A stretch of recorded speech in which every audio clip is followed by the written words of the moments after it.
8 plus 8 times 8 divided by 8. 8 plus 8 gives us 16, and 16 times 8 is 128.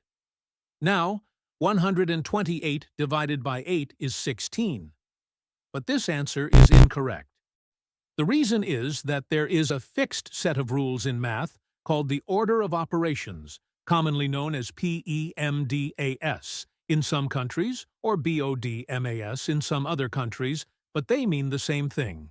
In this rule, the letters P or B stand for parentheses or brackets, E or O stands for exponents or order, M and D stand for multiplication and division, and A and S stand for addition and subtraction. First, we have to solve for parentheses, then exponents, then multiplication or division, and finally addition or subtraction.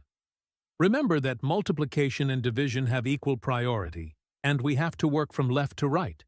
And the same applies to addition and subtraction. So first, 8 times 8 gives us 64. Here, we get 8 plus 64 over 8.